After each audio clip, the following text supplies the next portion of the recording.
నా విజ్ఞప్తి ఏంటంటే సార్ చాలామందికి ఉన్నోడికే 2-3 ఇల్లులు ఉన్నాయండి జర్నలిస్టులకి.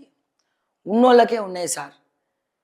ఇప్పటికి కూడా ఒక సెక్యూరిటీ అనేది ఫీల్డ్లో తిరిగేటువంటి రిపోర్టర్స్, నేను చెప్పేది ఫీల్డ్లో తిరిగేటువంటి రిపోర్టర్స్కి ఎటువంటి సెక్యూరిటీ లేదు. చాలామంది రిపోర్టర్స్ మానసిక వ్యధతో కుటుంబ పోషణ కొరకై ఇబ్బంది పడి తీసుకునేటోడు తీసుకుంటాడు సార్. వీళ్ళు బదలాం చేస్తారు. తీసుకుని ఎంత తీసుకుంటారండి? వాళ్ళు ఇచ్చేది ఎంత అండి? ఏ 500 1000 రూపాయలు చేతిలో పెడతారు సార్. దాన్నే ఒక భూతద్దంలో పెట్టి చూపిస్తారు. పెట్రోల్ ఎక్స్పెన్సెస్ ఏదో కొద్దిగా ఇస్తారు అంతే. ఓకే, అటువంటి వాళ్ళనేమో పట్టుకుంటారు.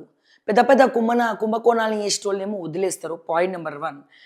అండ్ మొన్న గవర్నమెంట్ ఇచ్చినటువంటి ఇళ్లలో ఒక్కొక్కడికి 3 వేసి 4 వేసి ఇల్లులు ఉన్నాయండి. ఏం అవసరం అండి? ప్రభుత్వం ఒక జర్నలిస్ట్కి ఒకటే ఇల్లు ఇవ్వాలి. సరే పోనీ ఇల్లు అంటున్నా, ఒకటే ప్లాట్ ఇవ్వాలి. ఒక్కొక్కరికి 3 వేసి 4 వేసి ప్లాట్లు ఎందుకున్నాయి? దీన్ని మీరు స్క్రూటనీ చేయాల్సినటువంటి అవసరం ఉన్నది. లేనోడికి ఇవ్వండి సార్, తిండి లేనోడికి ఇవ్వండి సార్. సగటున ఒక 20,000 జీతం ఉన్నోడికి ఇవ్వండి ఆ ఇల్లు తీసుకపోయి, ఆ ప్లాట్ తీసుకపోయి. కానీ ఉన్నోడికే 4 ఇల్లులు, ఒక్కొక్కరికి 4 ఇల్లులు రికమెండేషన్లతోటి వెనుక దారిలో దొడ్డిదారిలో తెచ్చుకోవడం ఎంతవరకు కరెక్ట్? సో దీని గురించి దయచేసి మీరు ఆలోచించాల్సినటువంటి అవసరం ఉంది అని చెప్పి నేను మళ్ళీ విరాహ తాలి గారికి నేను రిక్వెస్ట్ చేస్తా ఉన్నా. మొన్న ఏదైతే హౌసింగ్ బోర్డు అక్కడ కూడా దానికోసం మేము కూడా కొట్లాడినాం, మేము కూడా మాట్లాడినాం. కానీ తర్వాత లిస్ట్ చూస్తే నా కళ్ళు బయర్లు గమ్మినాయి. ఉన్నోళ్ళకే ఒక్కొక్కరికి అందరిని అంటలేను, దయచేసి అండర్లైన్.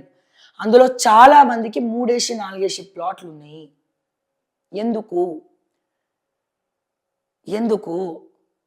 వివిధ శాటిలైట్ ఛానల్స్లో పనిచేసేటువంటి రిపోర్టర్లకు, పత్రికల్లో పనిచేసేటువంటి వాళ్ళకు, ఇంకా తక్కువ జీతంతో పనిచేసేటువంటి వాళ్ళకు, ప్రెషర్తో పనిచేసేటువంటి వాళ్ళకు ఎందుకు ఇవన్నీ వర్తించవు? మనమే న్యాయంగా లేకపోతే ఇక మనం మందికేం న్యాయం చేస్తాం? ప్రజలకేం న్యాయం చేస్తాం? దయచేసి వీటన్నిటిని కూడా మీరు స్క్రూటినీ చేయాల్సినటువంటి అవసరం ఉన్నది.